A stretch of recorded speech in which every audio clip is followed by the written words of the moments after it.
tardes. El día de hoy corresponde a la segunda sesión del marco del diplomado especializado en gestión previsional. Está con nosotros un distinguido magistrado y abogado, quien es actualmente juez supremo titular, miembro de la Sala de Derecho Constitucional y Social Transitoria de la Corte Suprema de Justicia de la República. Él es egresado de la Universidad Nacional Mayor de San Marcos, habiendo concluido sus estudios en la misma universidad. Ha sido con estudios de especialización en Derecho del Trabajo en la Escuela Judicial del Reino de España. Es profesor en la Facultad de Derecho y Ciencia Política, sección de posgrado de la Maestría en Derecho del Trabajo en la Universidad San Martín de Porres. Miembro distinguido de la Sociedad Peruana de Derecho del Trabajo y de la Seguridad Social, habiendo también ostentado distintas y especiales condecoraciones. Ha participado como expositor y ponente en diversos seminarios y congresos, ha sido miembro de la comisión que ha elaborado la nueva ley procesal del trabajo y tiene numerosos libros también de su especialidad, dentro de ellos el Derecho Procesal del Trabajo, con edición del año 2004. Bien, señoras y señores, para el Colegio de Abogados de Lima es sumamente grato saludar la palabra y la presencia del señor doctor Javier Arévalo Vela, quien tratará la ponencia la sentencia de la nueva ley procesal de trabajo. Lo recibimos con fuerte aplauso.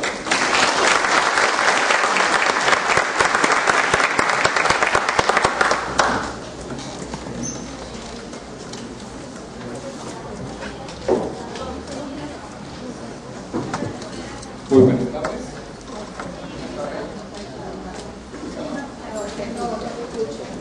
Con todos agradezco al Colegio de Abogados por haberme invitado a esta charla, esta conversación, más que conferencia. Soy enemigo de las conferencias magistrales.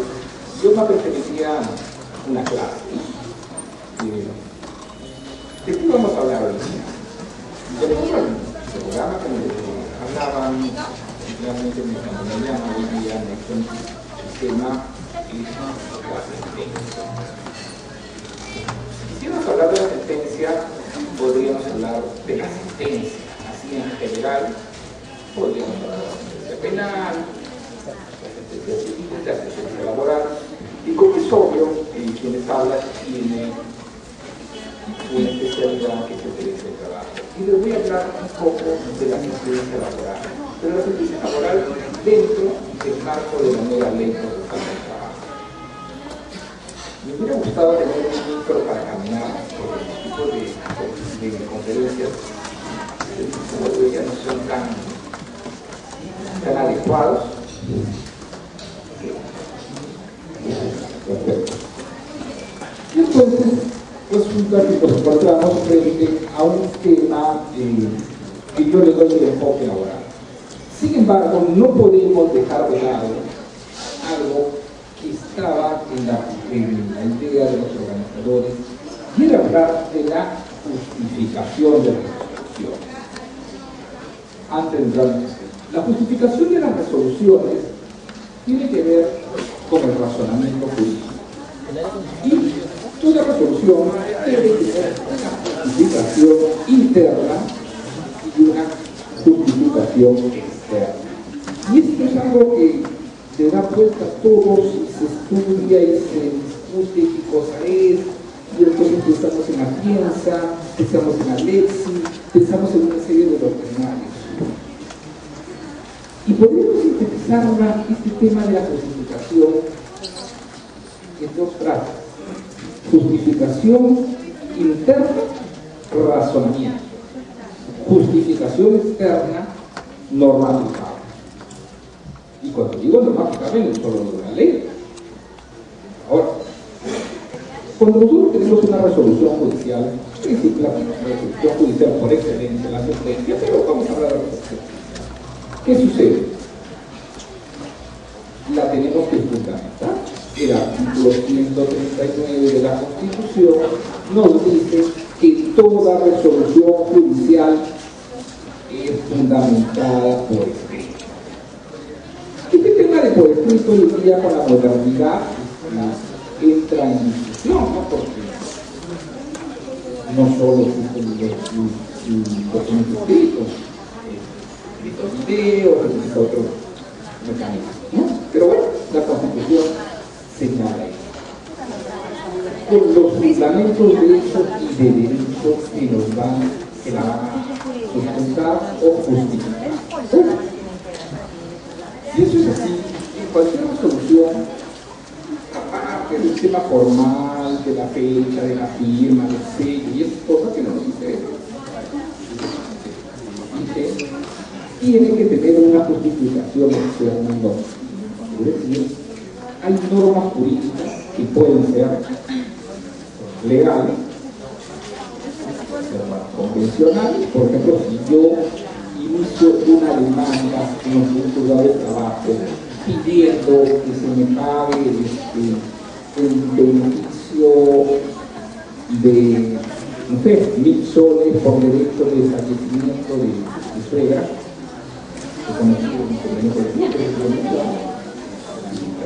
no está la ley de eso, eso no existe, pero existe un acto colectivo, entonces es un orden articulado y va a justificar. O podemos ver nuestras ratificaciones, nuestras vacaciones, es decir, nuestra justificación externa va a estar dada por la normatividad, sea estatal o no estatal, porque como se dice en el caso de derecho de trabajo tenemos los convenios colectivos, ¿no? Y ahí vamos a lograr la organización. Es obvio, quien invoque la normatividad estatal tendrá pues que invocar una normatividad estatal derogada, que no haya sido declarada inconstitucional, es decir, que sea aplicable al caso, y con eso tiene su justificación real. Pero luego también nos hablan de una justificación interna, y la justificación interna va en el sentido lógico. Cuando uno hace una sentencia, al menos en teoría, porque hay sentencias y sentencias, debe guardar una coherencia lógica.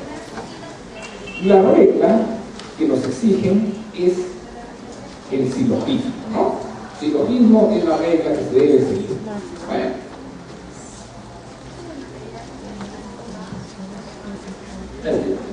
la teoría del silogismo es tan antigua como si se remonta a la época de Aristóteles, ¿no? Claro, cada autor ha tenido con el tiempo han hecho una serie de interpretaciones, de cuadros, de mecanismos, pero el silogismo en la cuenta es premisa mayor, premisa menor y conclusión.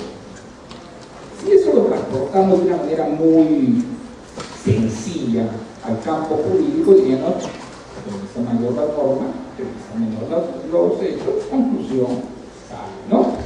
Por ejemplo, si nosotros decimos como premisa mayor que todo trabajador que labore al 15 de julio de cada año le corresponde percibir su gratificación. Juan trabajó hasta el 15 de julio de cada año. Consecuencia, Juan tiene que percibir su gratificación. Ahí tiene un silogismo. Ahora yo me pregunto, ¿cuántas veces ustedes encuentran en la sentencia ese razonamiento? Muy poco. Muy poco. ¿Por qué? Porque, como siempre, el tiempo, y durante los tiempos, dos, el manejo de la lógica. Si tú no manejas lógica, la respuesta es tomar un silogismo. 3, la verdad es que a todos ustedes les interesa la decisión. O sea, que si lo hizo siguiendo las reglas de la lógica o no, lo que les interesa es, oye, yo trabajé el 15 de julio, me pagan mi gratificación, me pagan feliz, ¿no? Si son razonamiento de premisa mayor que premisa menor, en realidad no les interesa. No, mire, ya subió. Para el académico, sí, para el académico, y además hay un control de logicidad, porque a veces no solo no se ha realizado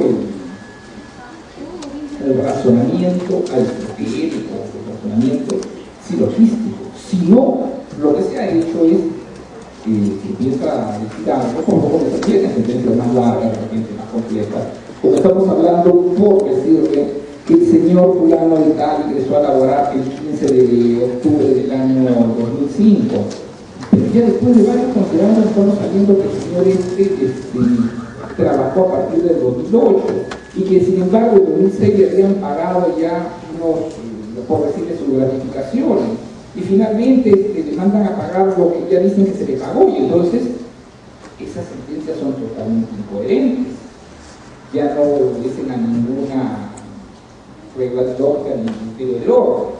Eso indudablemente tiene que ver con la justificación interna. Nosotros, todos incluidos, hemos tenido sentencias, sea como jueces, sea como abogados de la mano, que lo que nos ha interesado es decir, bueno, ya se entiende y sabe, ¿no? ¿Qué esto me lleva a qué? A dar algunas recomendaciones sobre una sentencia, recomendaciones válidas para cualquier tipo de sentencia. Primero, la sentencia debe cumplir los requisitos formales que establece la ley. Fecha, lugar, día, etc. Tiene una estructura que la ley la determina, la parte considerativa, la parte positiva y la parte resolutiva. ¿Qué es lo que no se debe hacer? La parte positiva, por lo general, los jueces transcriben lo que dijo una u otra parte. Y es todo. Y no es así, porque esta es una síntesis de las posiciones de las partes, no más trascendente. Luego, en la parte considerativa, ustedes han visto, la parte considerativa, por ejemplo, tiene considerando. Y una buena redacción debe llegar a que cada considerando tenga que ver con un tema. Por ejemplo, el derecho laboral es muy común. Las demandas, por lo general, son de acumulación objetiva. Entonces, CTS, vacaciones, gratificaciones. Entonces, si yo voy a pronunciarme sobre las vacaciones, debo, en un considerando, hablar de las vacaciones, en otro de las gratificaciones, en otro de las CTS, en otro del despido, en fin, de lo que fuera. Porque esas sentencias sábanas, que se mezcla todo, o que a un mismo tema le dedican varios considerandos, son a veces confusas. Y el mismo considerando. Entonces, lo ideal es que cada considerando toque un tema. Puede, excepcionalmente, lleve adelante, en razón de la complejidad. Además, ustedes saben que las sentencias en laboral se hacen con cálculos matemáticos, puntuales, ¿no? Pero para cualquier rama del derecho, la sentencia debe en cada considerando centrar una idea. Y también es importante porque para la apelación, nosotros, la gran mayoría, no sabemos apelar, porque cuando se apela, se expresa el cuestionamiento de lo que se llama los agravios, término arcaico que se utiliza, y cuando tú expresas agravios, cada agravio va sobre un punto. Entonces, si yo estoy cuestionando las vacaciones, y me agravio de no, que respecto al considerando quinto, porque siempre estoy desarrollando agravio, un punto, lo que fuere, por estos motivos. Pero si tengo una mezcolanza, tengo más dificultad. Igual, pues si es una sentencia, una apelación debe ser la apelación punto por punto, empezando agravios, y no esas apelaciones genéricas. Yo he llegado a ver algunas que dicen, interpongo curso de apelación porque estoy en desacuerdo con lo que resuelve el juez y me afectan mis derechos fundamentales, etcétera, etcétera, pero no sé qué, porque están hablando de sumas y conceptos, ¿no? Entonces a mí me dicen, me afectan mis derechos, pero ¿qué derechos? Entonces, volviendo al tema, tenemos pues que la sentencia tiene que estar estructurada así. La redacción. En esto pueden discrepar conmigo. Si yo tuviera que hacer una sentencia de derecho constitucional,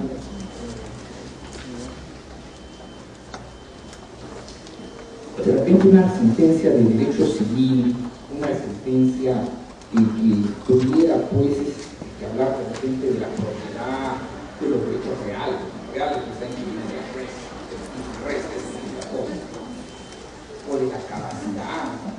Bueno, de repente es válido, y yo pues, es válido de alguna manera también con la actividad, pueda lucir y poner frases en latín y esas cosas, ¿no?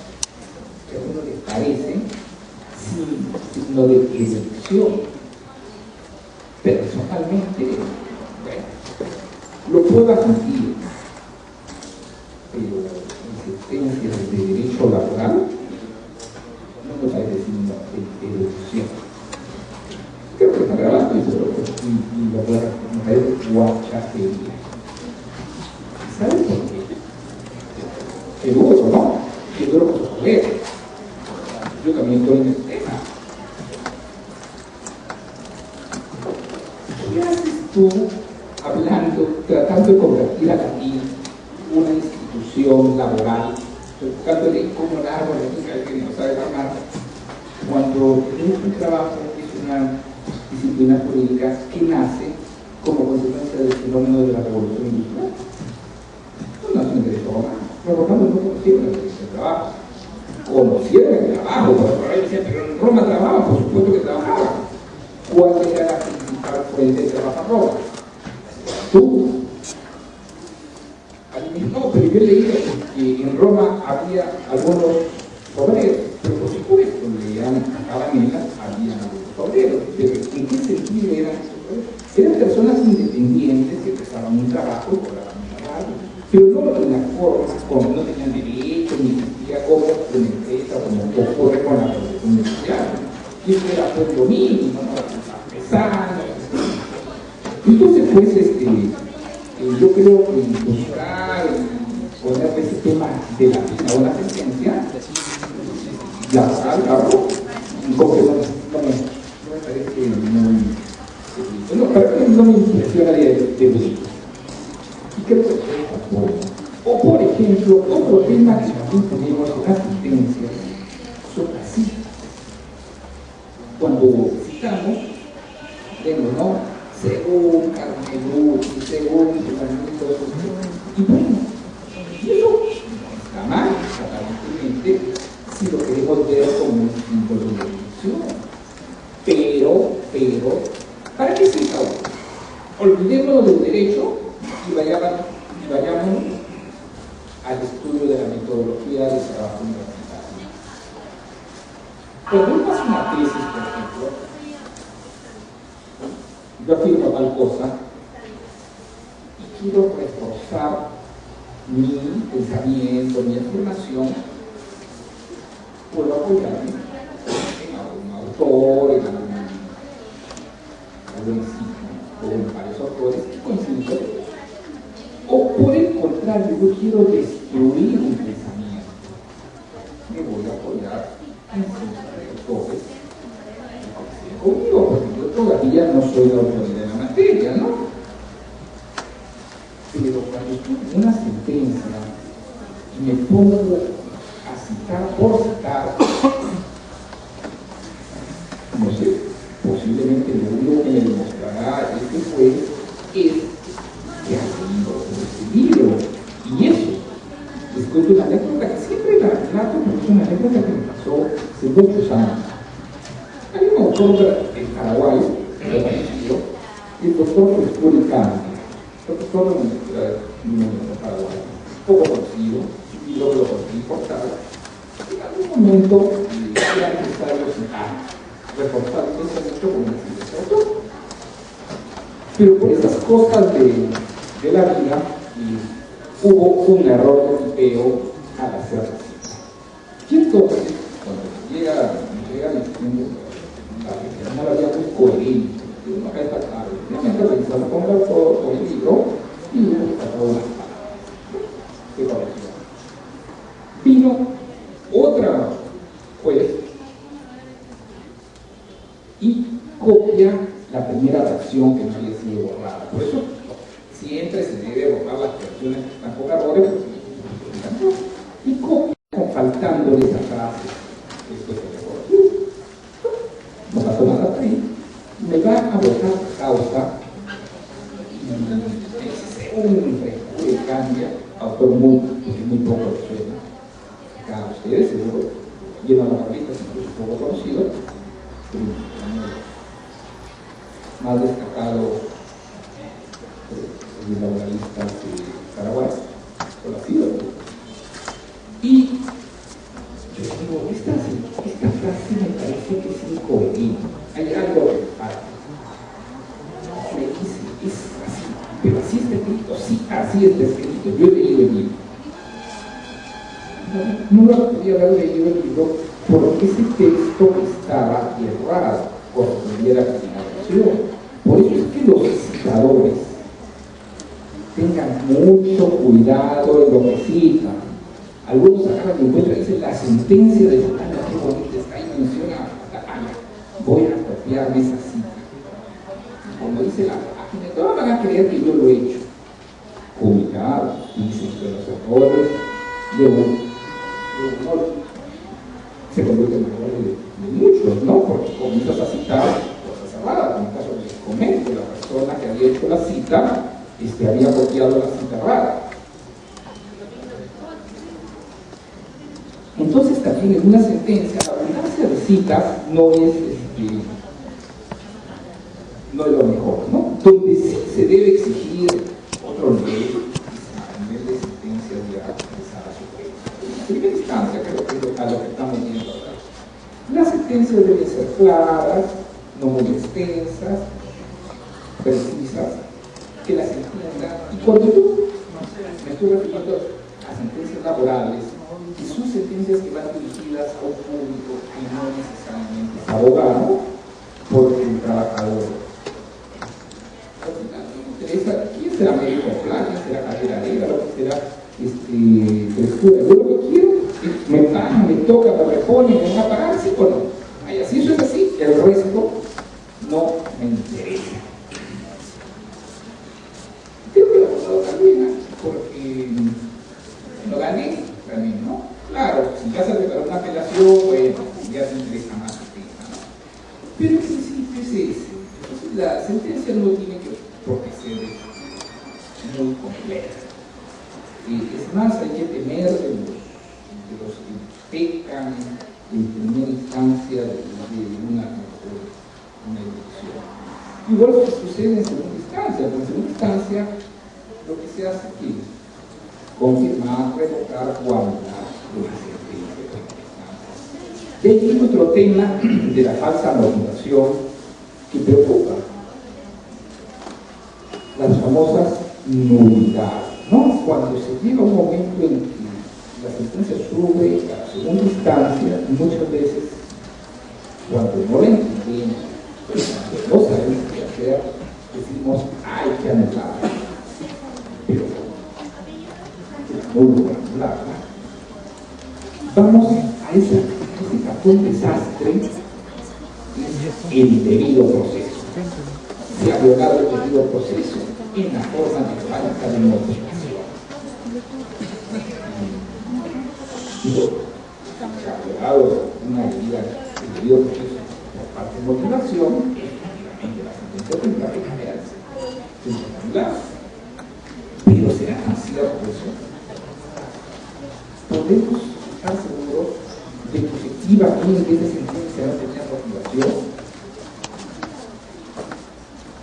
o es que tenía una motivación de errada, que yo la podría corregir. Pero sucede, que a veces mejor que vuelva a primera instancia, ¿no? Eso es importante cuando uno analiza una sentencia de segunda instancia. Incluso el tema de las nulidades en la nueva ley ya lo hemos tratado de controlar en el sentido de que no hay nulidad por pruebas presentadas ante la sentencia. Porque sucedía que más de una de las partes presentaba documentos de última hora y decía, no se han evaluado, la sala lo decía nulo porque no se evaluó por documento. Bueno, tuvo su momento presentado, no lo hizo, ¿no? creo que eso pasa mucho con el Estado. Y es un desordenado en sus documentos, y eso ya está pagado, esto es el marco de las sentencias y un marco general de sentencias. Van ustedes a encontrar digo, el instituto en las sentencias contenciosas, en las sentencias penales, perdón, en las civiles, laborales y previsionales. Del tema penal no me meto a hablar porque en mi campo y las sentencias penales tienen otras características. Sin embargo, no puedo dejar de explicar que también se les exige una justificación interna y una justificación. No acuérdense ustedes de la sentencia del caso de Amor, ¿no? Como el Tribunal Constitucional era paro a la Sala Suprema cuando se sentencia.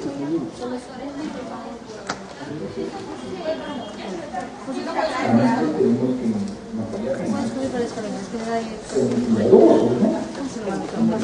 no bien solucionado, pero es que en tal dicen que es tal cosa, y después dicen que es tal cosa, y después tal fecha, pero digamos que lo que es manifestado válido para sentencias no penales, salvo lo de la justificación interna y la justificación externa. La teoría del silogismo se puede usar en algunos casos, en otros casos está sobre. Hasta acá, como decía, yo no quiero una conferencia magistral, yo preferiría, para entrar a este tema, luego de pasar este introductorio, si hubiese alguna inquietud, alguna pregunta, y pasamos al siguiente. No sé si alguien tiene alguna duda, alguna observación, alguna experiencia que contar, me interesa, sobre todo porque yo vengo de y creo que todos los que me conocen, toda la labor la he realizado en una especialidad que es trabajo de seguridad social. También debo decirles que todo lo que yo digo respecto acá es a título personal. En nada compromete, en nada obliga, en nada afecta lo que pueda decir la institución. Yo lo que digo acá es, como profesor universitario, que estoy todos los días con estas cosas que me preguntan, ¿no? Si tienen alguna inquietud, alguna pregunta, para pasar el tiempo. Sí.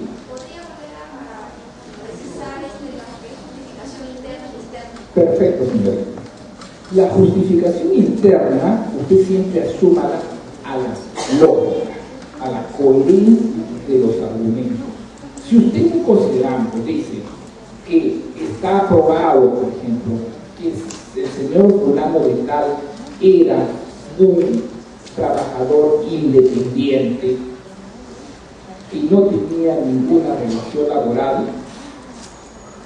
usted no puede, considerando más allá, decir que a este señor le corresponden los beneficios laborales propios de un trabajador de la comunidad. Estamos hablando, o es trabajador o no es trabajador. Principio de lógica. Por eso es que ahí tenemos que irnos un poco a estudiar algo fundamental, repasar, diría yo, los principios de la lógica aristotélica, principio de identidad, principio de no contradicción, principio de exclusión. El ejemplo que digo, o es que esta persona era un trabajador independiente, y por lo tanto no le va a tocar ningún beneficio, o era esta persona un trabajador dependiente y entonces le va a tocar lo que le corresponde. A ello se refiere la justificación interna, el carácter lógico de la sentencia. La justificación externa, por el contrario, está más a la justificación de la normatividad, el marco que usted utiliza para aplicarlo. A eso se refiere. Usted no justifica correctamente si aplica pues normas derogadas, inexistentes, o las interpreta de una manera totalmente absurdo, ¿no? Aclara eso, señor Instituto. ¿Usted, señor, creo que quería preguntar algo? Sí, señor. No, la próxima. Ya, vamos. ¿Alguien más tiene alguna inquietud? Bueno.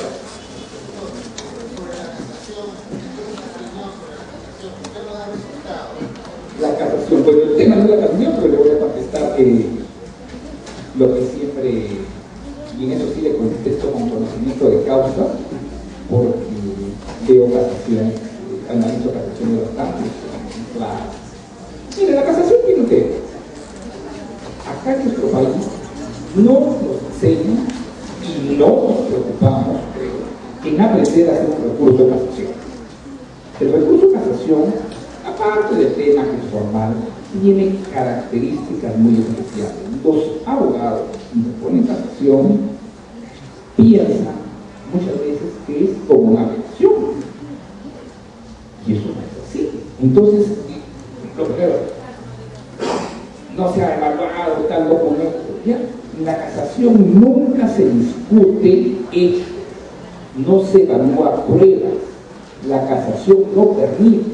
Si usted me va a decir en casación que el contrato de Focas tal no ha sido merituado o que no se actuó una prueba de oficio, usted está muy mal en eso. Usted está demostrando que no ha pasado por la universidad o que pasó y no le enseñaron, tuvo un mal profesor. Y eso es uno de los grandes problemas que tenemos. No se sabe hacer un recurso de casación. Ahora, la ley de casación que tenemos, la modificatoria del Código Procesal Civil, es una monstruosidad. Cosa que debe cambiar.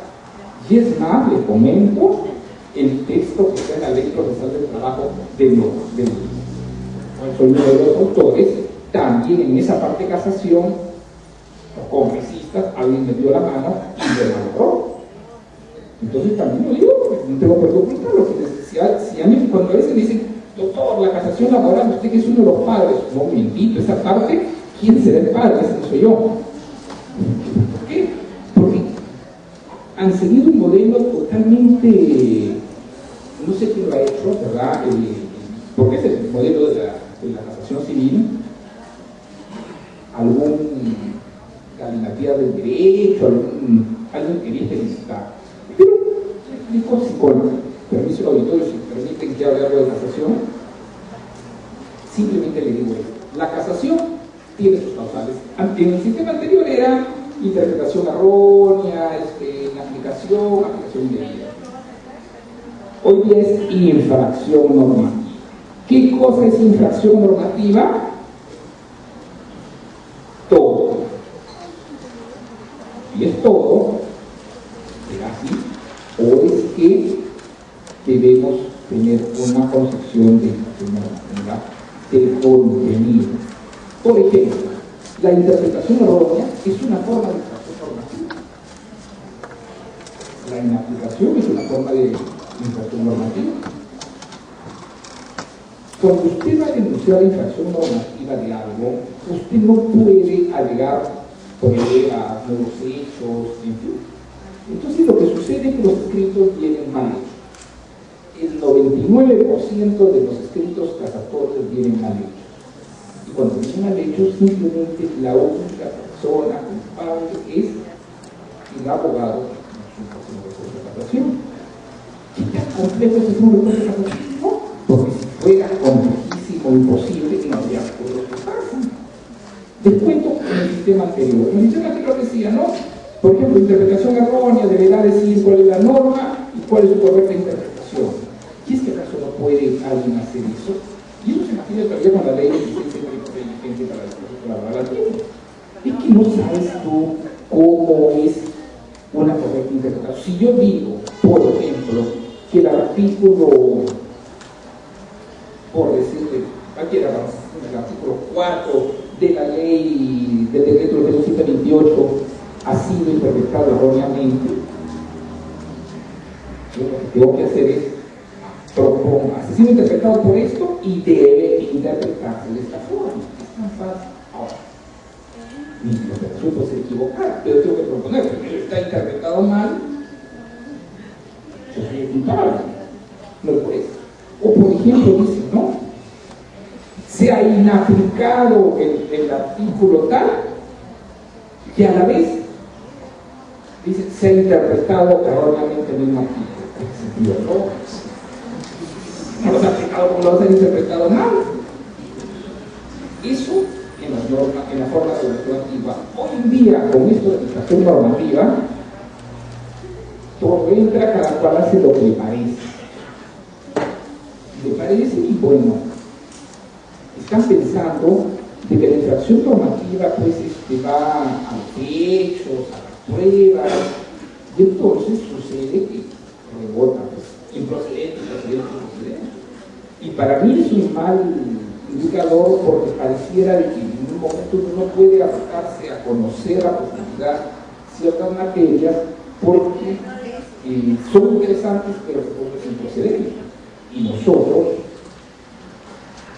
o los jueces que ven esto, no son parte, pues, no son abogados de la paz. O sea, si no sabes hacer tu recurso, hay que dar, ¿no? Culpa de abogado. Quizás sea una obligación, que estamos en este evento del Colegio de Abogados, de hacer pues, un evento de casación, porque a veces, ¿qué pasa? Nos llenamos de eventos teóricos muy interesantes, ¿no? Muy interesantes,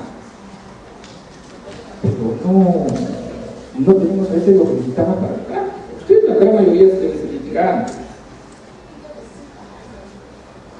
¿Qué prefieren saber ustedes?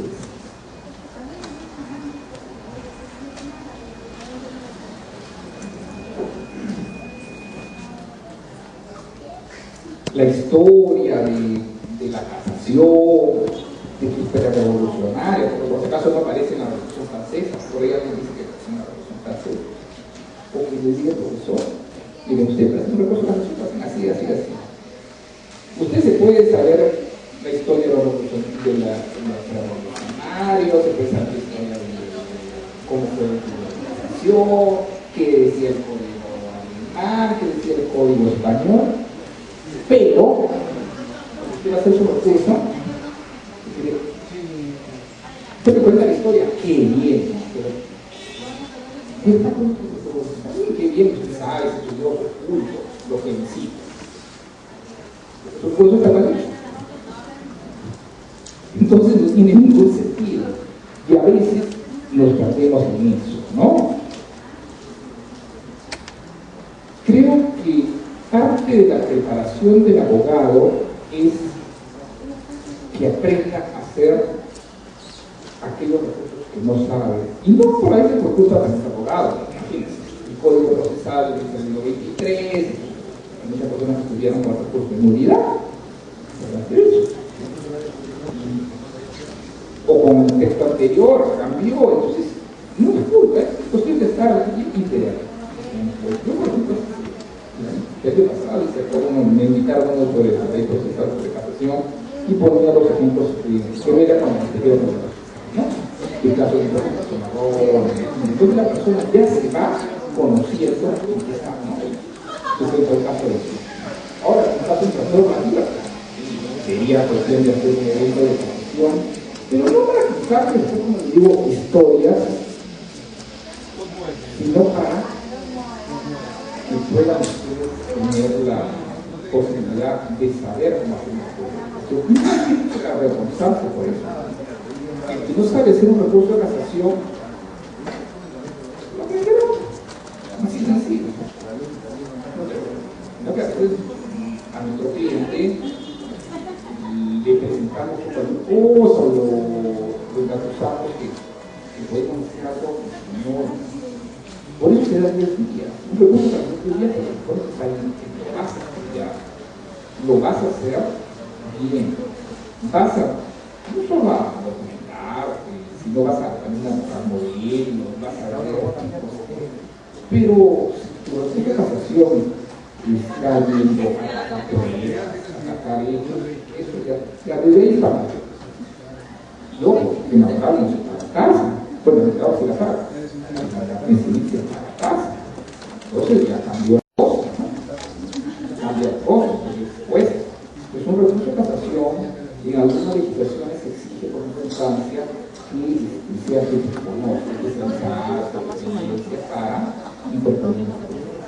cualquier cosa. Yo he visto el curso de profesor que son favorables, lo habrá hecho, pero no creo que ni en practicar, lo habrá hecho como profesor abogado. Sí, no tiene idea de lo que está hablando. Eso respecto a lo de usted, vuelvo al tema para no alejar, ¿verdad?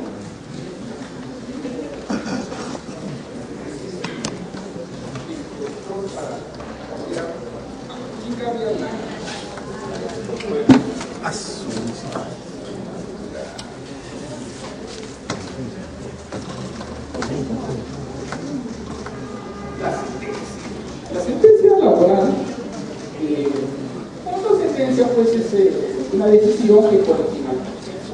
Les cuento muy brevemente cómo se llega a esta sentencia ahora. Esta sentencia es consecuencia de un proceso, por tomar el ejemplo de un proceso tipo extraordinario, donde ha existido dos etapas.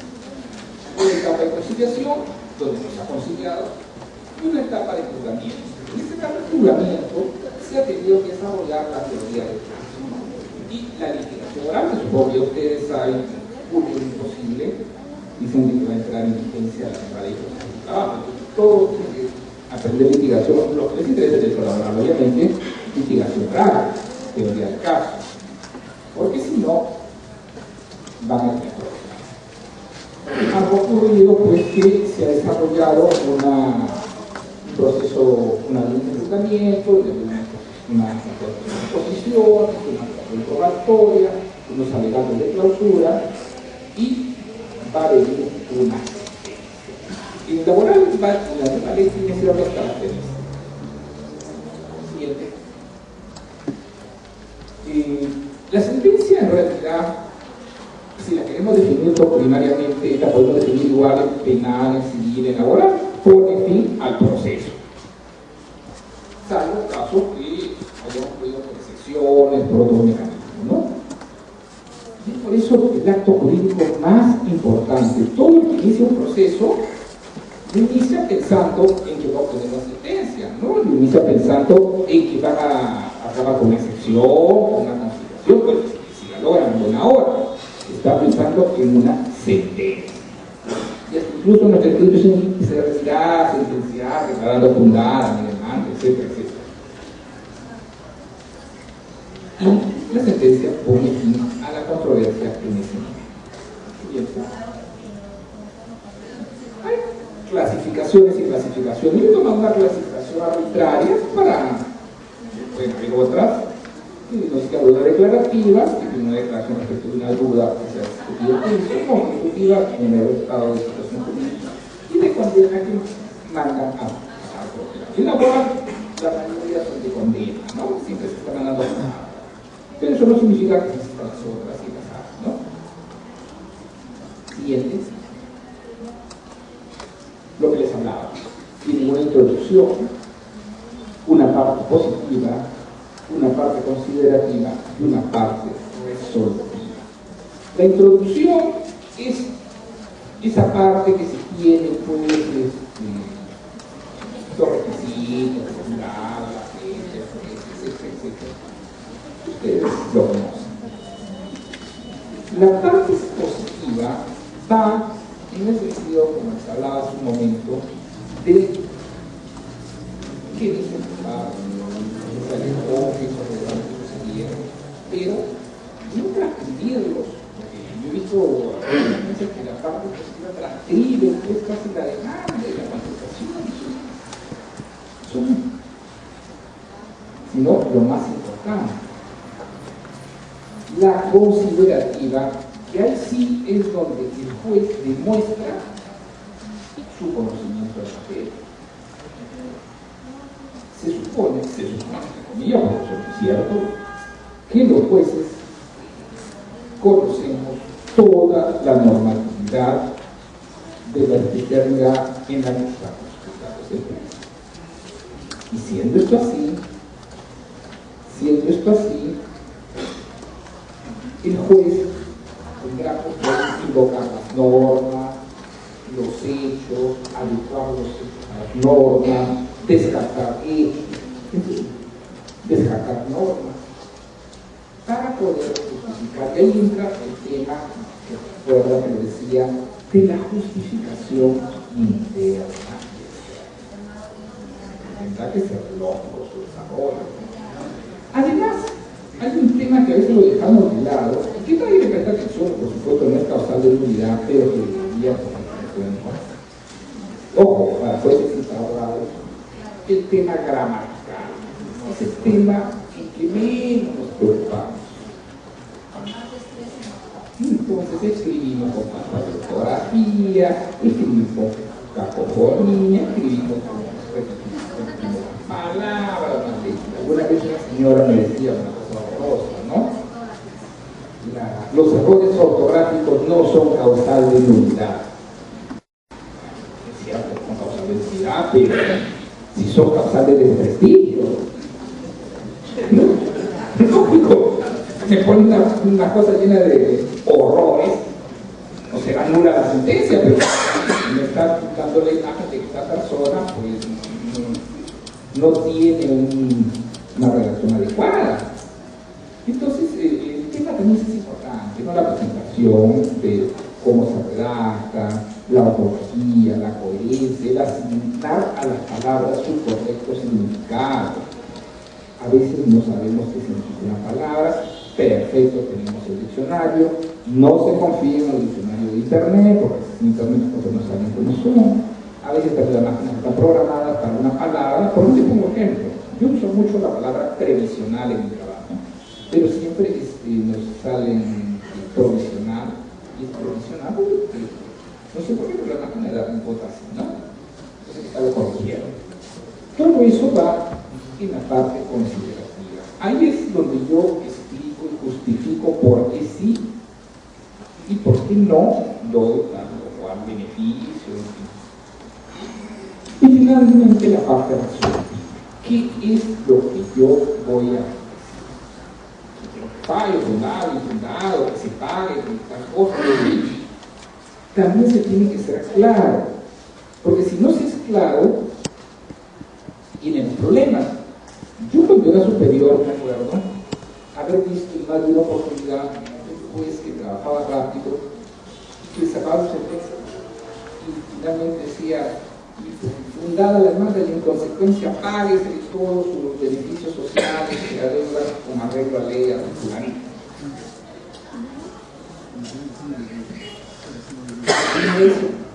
Páguese todos sus beneficios sociales que le corresponden con arreglo a ley a fulanito. No estoy diciendo nada, porque en una sentencia laboral y sociales se tendrá que decir que se le pague tanto por vacaciones, por gratificaciones, por lo que fuera. Yo no puedo volver a decir algo así como que a ustedes le dejaron de herencia un montón de plata. No tiene sentido, ¿no? Así tampoco puede decir, páguenle todos los derechos que le correspondan. Sí, ok. Pero ¿de qué estás hablando? Entonces, eso también va en la parte de fallo, ¿no? Siguiendo todo. En introducción, lo que les decía, esto es genérico, se conoce, el libro judicial, el expediente, las partes, la parte positiva es la síntesis, el juez se sintetiza, pero sería la síntesis, no la transcripción. ¿Bien? La considerativa de los fundamentos, que ya hablamos, la resolutiva sobre todas las articulaciones de defensa propuestas por las partes en la demanda. Bueno, acá en el caso de la sentencia laboral tiene una característica importante, ¿no? Con la nueva ley, en la sentencia se resuelven las articulaciones que pudieran haberse presentado durante el es una diferencia a lo que establece el código, ¿no? O lo que establecía la ley anterior. Y debe indicarse el monto líquido. Bueno, la facultad gratuita está permitida, y acá sí me centro en lo laboral. No extiendan esto a ninguna otra disciplina jurídica. El juez puede dar magro pedido. ¿Y qué es ese magro pedido? Si yo, juez, encuentro que el trabajador reclamó por CPS, por ejemplo, 5.000 soles, y que le toca 6.000 soles, yo mando a pagar 6.000 soles.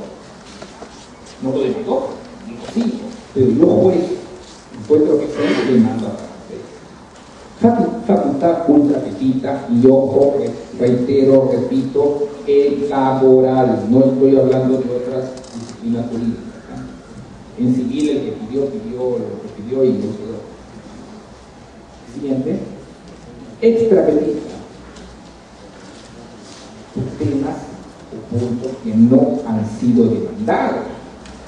En laboral también se tiene ese tema. Por ejemplo, los intereses. Sucede de que no se pidió intereses. Entonces no puede saber que no demandó sus intereses. Un momentito. Hay ley expresa que permite que se condene a pago de intereses. En ningún momento se discutieron los intereses, ¿cierto?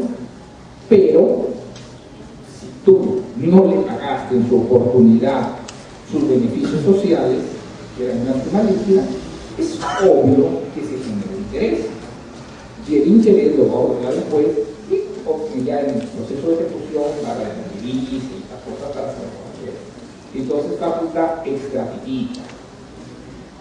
Igual, señores, solo hablo de laboral. No vaya a ser que alguien diga en civil, en otro programa, al costo. No, laboral.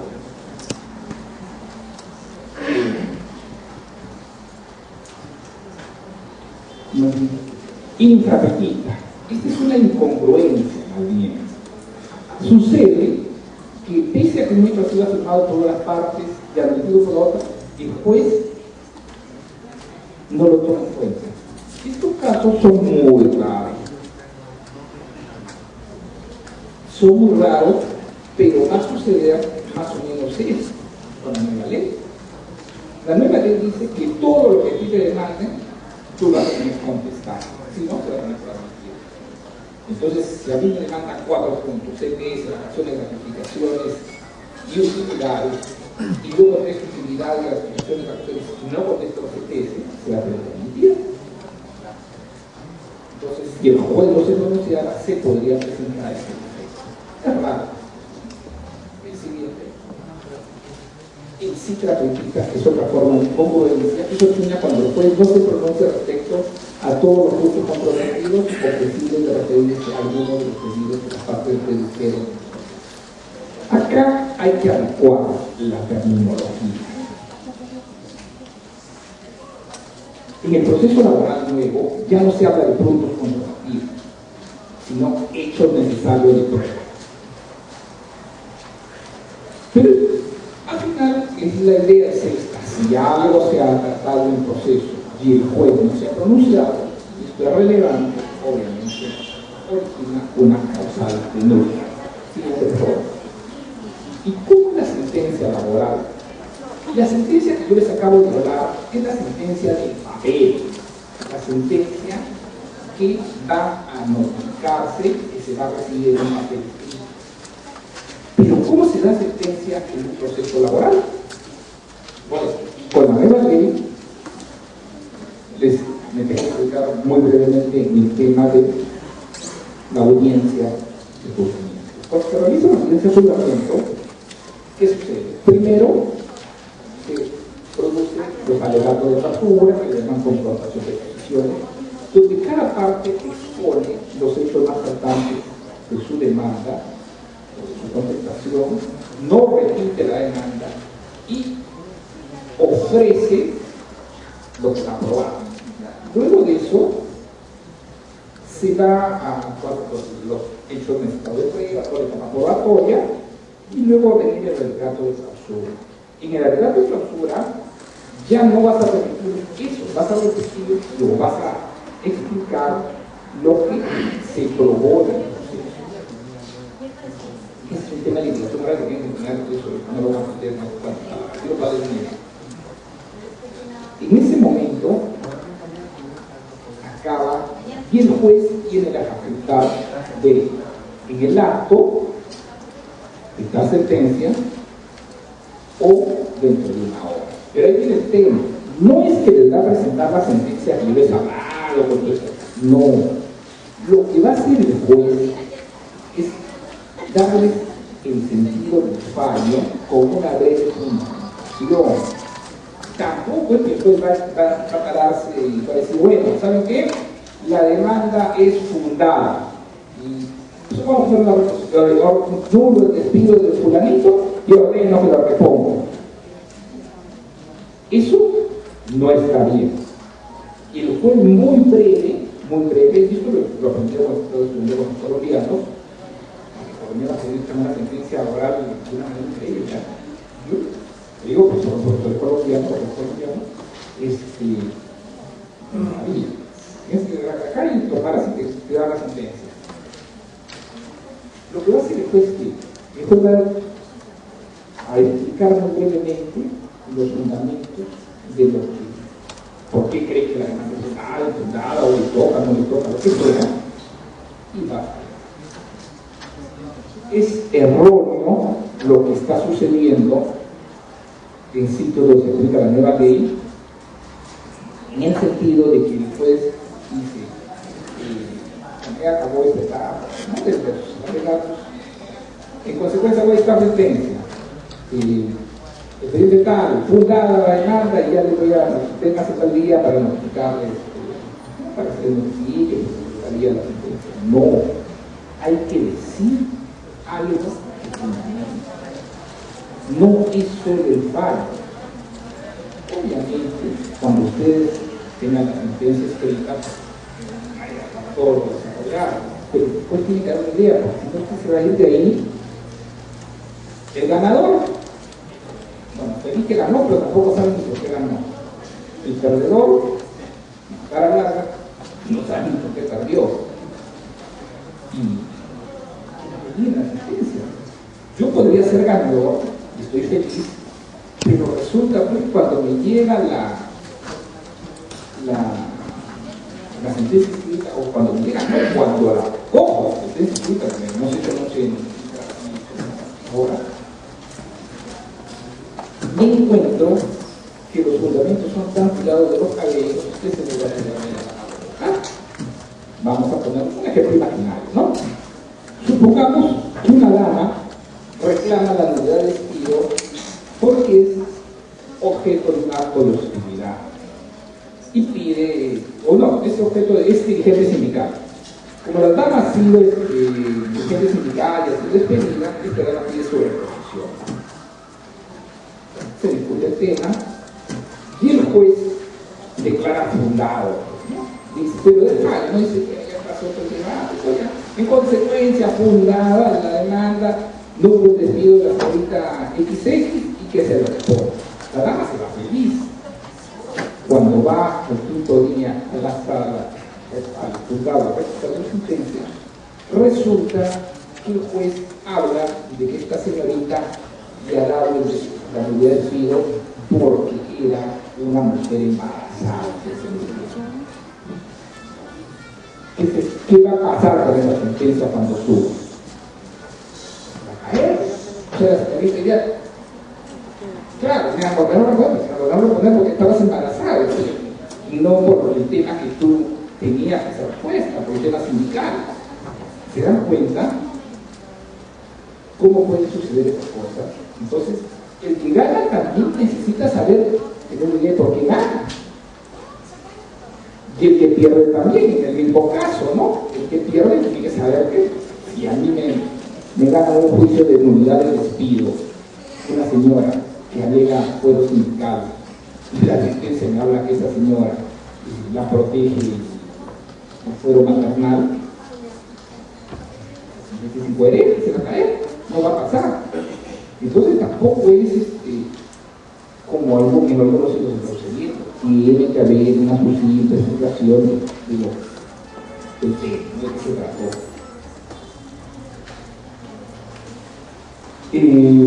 Sucede que a veces las causas son complejas.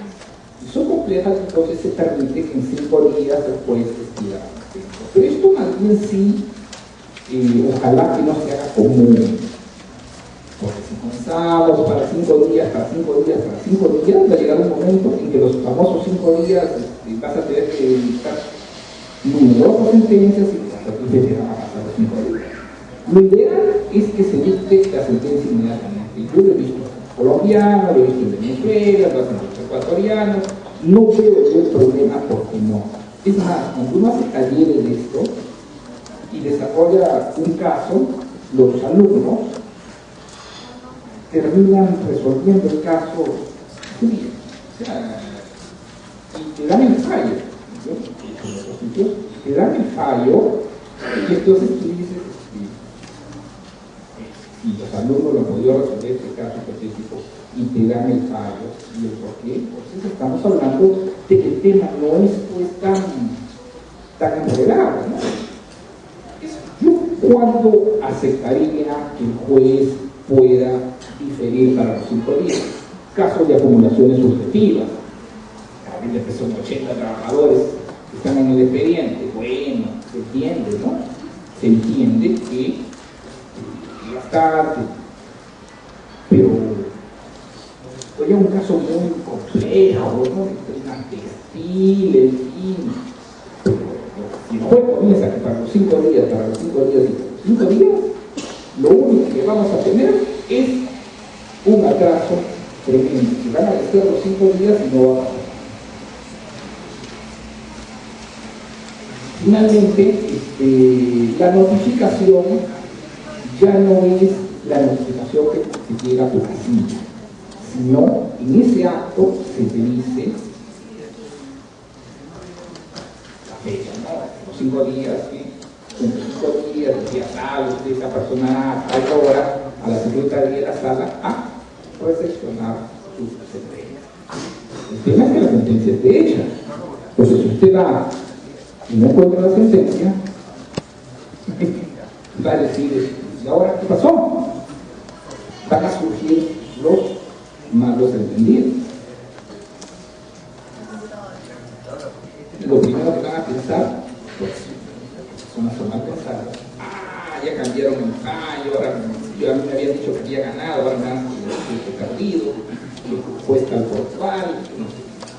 Entonces hay que tener cierto cuidado. Una vez que se dio el fallo, no se puede cambiar. Por ejemplo, cuando hicimos esta ley, nosotros considerábamos que esto era una garantía para evitar la corrupción. Porque si a usted le dicen que ganó, no le pueden dar una penalización. Y eso también era bueno en la medida en que el juez en esos días a dictar, inmediatamente que enviar que le llamaron, que le citaron, que la político que sea, no.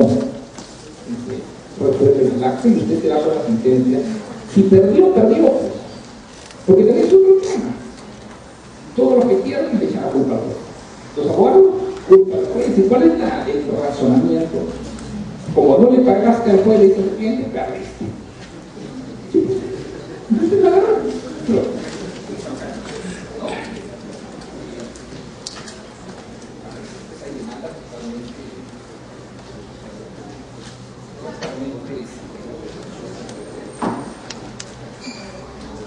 Totalmente tirada de los cabellos, ¿no? Entonces uno dice, esto no lo puede, no va a pasar, uno sabe que está muerto.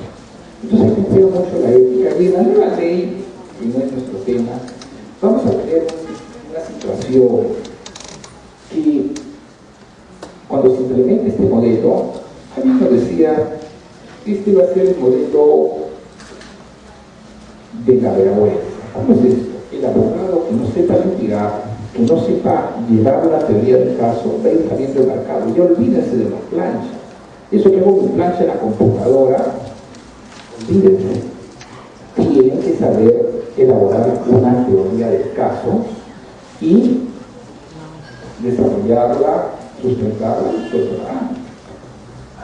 La teoría del caso es un tema totalmente ajeno a la reflexión de hoy, pero si ustedes no manejan teoría del caso, técnica de investigación oral, van a tener muchos problemas para adecuarse a la ley. Ahora, yo personalmente lo he dicho en todos los foros y lo vuelvo a repetir, creo que la nueva ley todavía no debería estar en vigencia misma. No tenemos infraestructura, no tenemos capacitación, no tenemos una serie de requisitos para poderla llevar adelante. Pero es simplemente una opinión muy personal, ¿no? Puede estar equivocado. Con esto, siguiente pregunta, ¿no? Con esto habríamos, tal vez ya este era el fallo, pero no para la práctica. Con esto podríamos admitir que habríamos terminado el tema por el que me invitaron a venir hoy día para tratar el tema de la asistencia, ¿no? Como ven, no nos hemos perdido, creo, en temas tan que podemos haber los derechos de silogismos, de otras cosas, pero sí se ha entendido. Al menos creo que se ha entendido cómo se maneja la sentencia, cómo sale los textos. Y además les va a permitir algo. Cuando ustedes se vayan de acá, van a leer las sentencias y de repente se van a dar cuenta que más de una sentencia carece de logicidad, carece de coherencia, tiene defectos de motivación interna, defectos de motivación externa, o finalmente que la juez es una persona que no debería estar sentado manejando justicia, o que es un X que cree que poniendo unas palabras en latín impresiona al público, a los demás, ¿no? Eso es lo que podría decir sobre el tema que se ha sacado. Muchas gracias.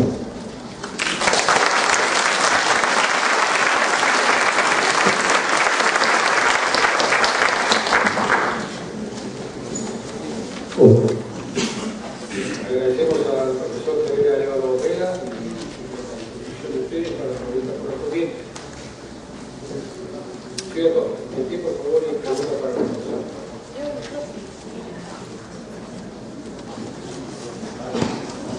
¿Alguna pregunta? ¿Alguna pregunta, alguna aclaración? Sí. De pie, por favor. De pie, para que lo vean.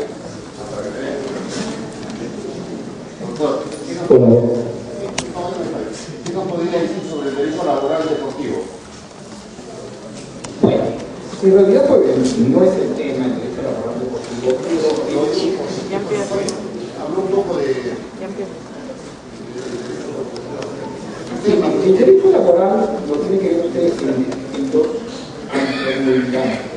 El general,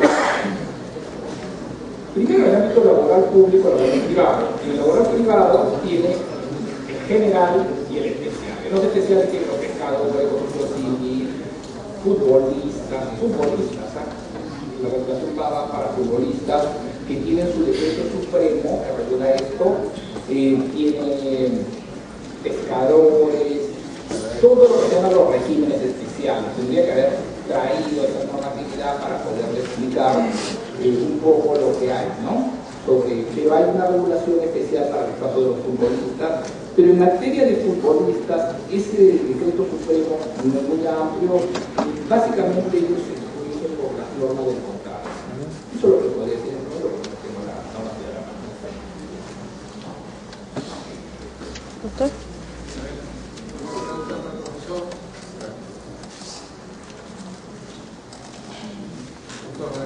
Buenas noches.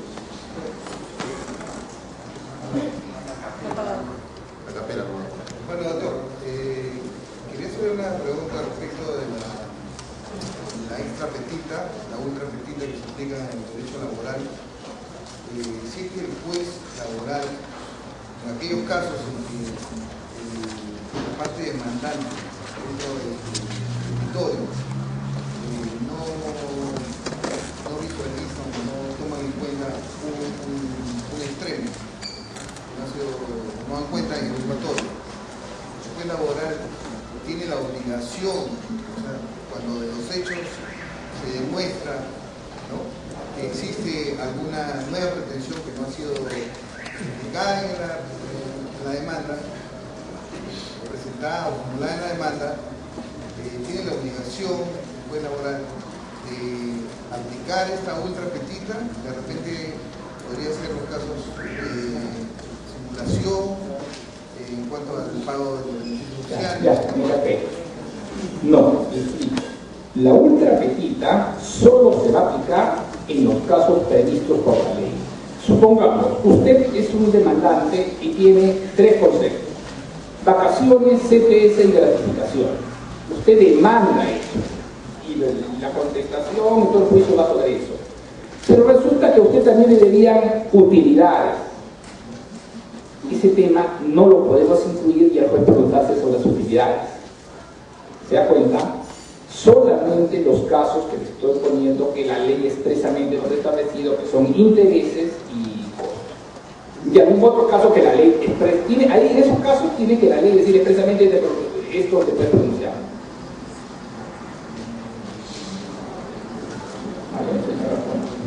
Con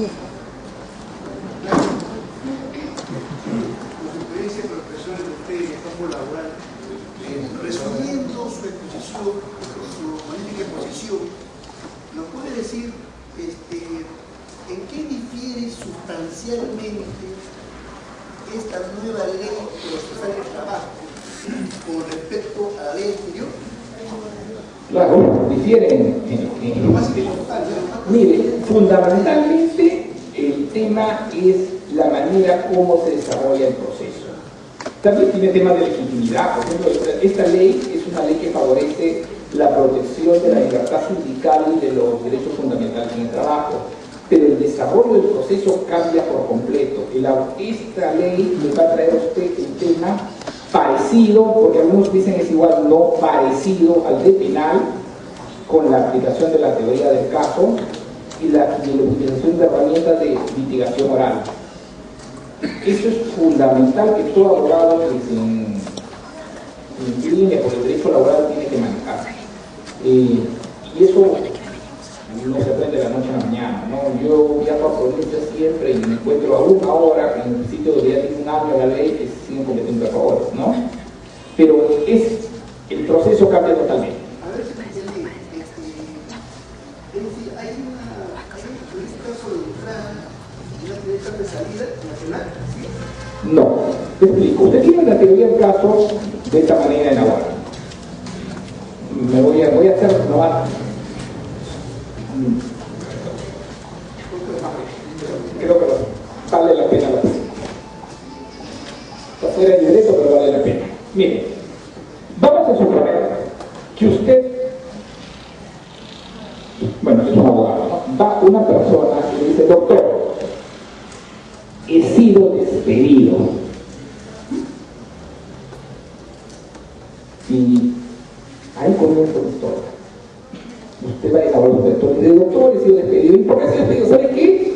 Soy dirigente sindical, estoy en la comisión negociadora del pliego y el empleador es un abusivo, tal por cual, ha decidido que me vota para así amedrentar a los trabajadores. En ese momento, eso es lo que dice su cliente. El abogado clásico se sienta a la computadora, ya está en la carta de despido, los papeles, la contratación policial. Pero usted me elaboró una teoría del caso y va a pensar: tú dices que eres dirigente sindical. Perfecto. ¿Cómo lo demuestras? Los papeles, no documentos. ¿Qué pasa en el pliego? Documentos. Te despidieron, y a tanto de que te despidieron, bueno, me atribuyeron que yo estaba sustrayendo bienes de la empresa. Perfecto. ¿Y quién te intervino? ¿Quién te quitó? Bueno, los vigilantes. ¿Y quién vio el carretillero, una señora que salía? En fin. Con eso, usted todavía es una fase prejudicial donde usted todavía va a elaborar una teoría del caso de qué? De un despido por móvil antisindical. Una persona que goza del fuero sindical del reclamante ha sido despedida, tiene derecho a hacer respuesta, y usted va a elaborar su teoría del caso. Y usted va a reunir sus testigos, porque se ha revalorizado la prueba testimonial. Usted va a conversar con ellos, va a revisar los papeles Y usted va a decir, ya, mi teoría del caso es esta. El despido por orden anticipical lo voy a probar con la declaración de fulano, sultano, con estos documentos. Voy a ir a una diligencia de conciliación y voy a tener una actitud o una estrategia de conciliación o de confrontación. La estrategia usted la va a diseñar. Porque si yo veo que tengo suficientes elementos de juicio para ganar la reposición, de repente me voy a una estrategia de confrontación. Pero de repente también puede suceder que su defendido le dice, ya no quiero volver, esto me ha votado, me ha ofendido, etc. Bueno, se va a una estrategia de conciliación, pero si va a una estrategia de conciliación, como usted sabe de derecho laboral, usted no va a pedir, por ejemplo, la indemnización de ley, usted va a pedir más.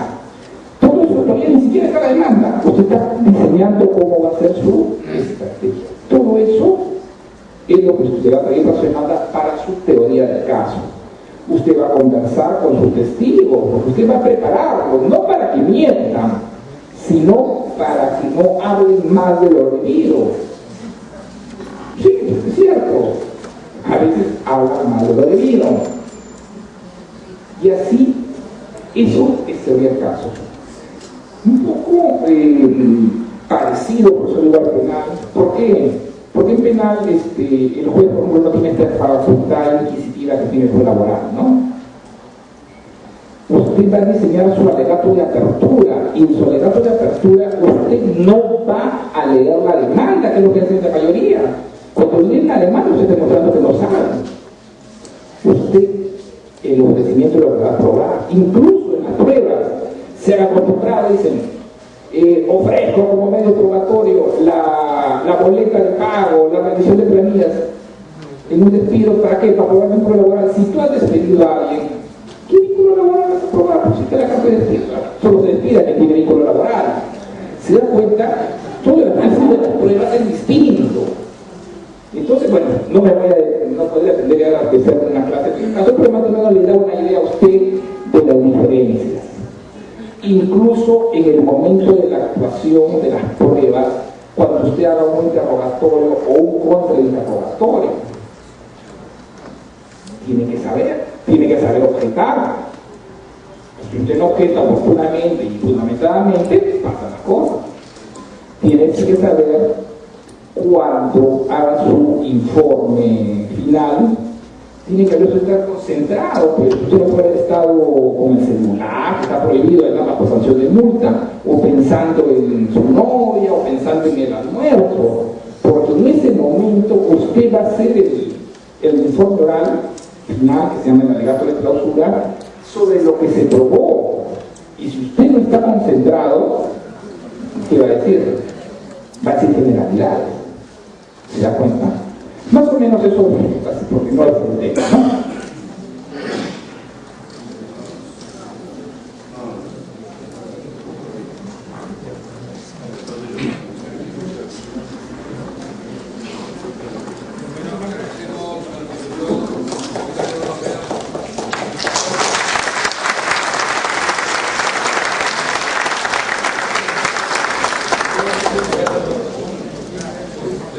Anunciamos que la próxima clase para los diplomados el día jueves, ¿verdad?